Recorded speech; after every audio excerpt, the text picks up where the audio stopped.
Good afternoon, everyone. It's Sunday, August 30th, 2009. I wanted to give you an update on what's going on with Hurricane Jimena. We've got the possibility of seeing some swell out of this. Models have been flip-flopping back and forth the last 12 hours, though. If everything does turn out right, we could actually be seeing something this Thursday. Looks like it'd be steep-angled no matter what actually happens with this storm, about 160-degree energy. I wanted to show you, though, what's coming up on the models, why this is a kind of a difficult call right now, what we could get out of it, and what could actually turn out to be one dud of a storm as far as the surf is concerned for Southern California, but how it also is posing dangers for the BCS area. So this is what's happening right now. Before getting into the forecast with Jimena, just a couple things that might help your viewing experience on Swell Scan. If you notice down on the bottom right, there's a couple buttons. One is HQ. That's for high quality. Click that. You'll be able to see the models a little bit better. Also next to that is a button for full screen. If you click that, you'll be able to see everything in the full screen mode and won't be so tiny on your screen as you're trying to see what's happening on these models. So jumping right into it, we can see Jimena, a very well-defined storm just south of Cabo San Lucas.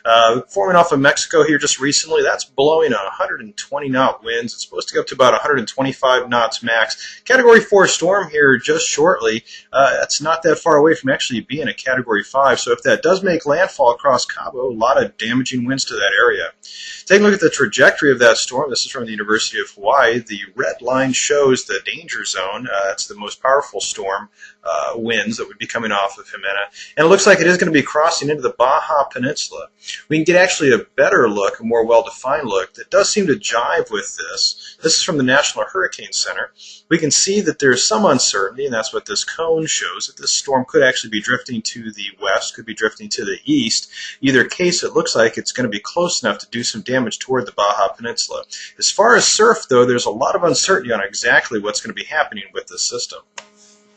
Take a look at the wave analysis models, Jimena, down on your bottom right-hand side of your screen.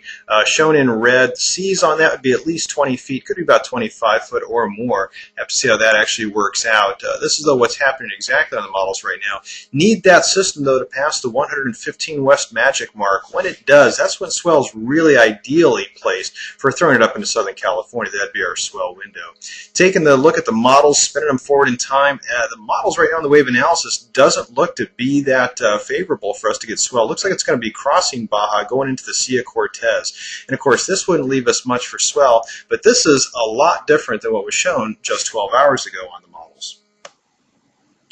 Hurricanes come with a lot of uncertainty. Technically speaking, they're just cut-off lows. They really don't follow anything in the jet stream, so they're influenced by other weather factors. In this case, we can see on the relative vorticity model, this weather model, that where Jimena is in a very small system. Kevin, hardly worth mentioning.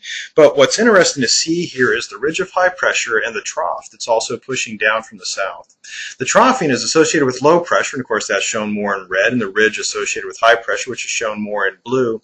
And as we can see, there's the edge of the high pressure system shown on this NGP model, which shows that the high pressure wouldn't really extend out that far, only to about Baja. Troughing would have more of an influence pushing south, and that's what would guide Jimena into Baja and more than into the Gulf, the Sea of Cortez. And that, of course, wouldn't be the favorable trajectory, but not all models are in agreement. This is the UK Met, different type of model run, taking different types of data and crunching it. Notice where the edge of the ridge is here. You can see it well defined in that yellow isobar that I've got pointed here. And also the trough, the isobar on that, not as far to the south. If this does hold the case, and this actually comes to pass, then that ridge of high pressure would push Jimena farther out at sea. Jimena is still traveling north. It would stay in the outer waters, and of course then cross that 115 west magic mark for Southern California, throwing a lot of swell our way. The difference between having this and the other scenario, it makes all the difference in the world between what kind of swell we're going to get. So we really got to watch this ridge of high pressure and this troughing to the north to see how it's really going to affect Jimena's trajectory. So that's how everything's looking right now. A lot of questions still persist over the next 48 hours to see exactly what Jimena is going to do. Once again, there's all the difference in the world compared to what that high pressure and troughing is going to do. If we get that ridge of high pressure extending more outward toward the west and covering Baja, then it's going to be pushing Jimena farther out at sea.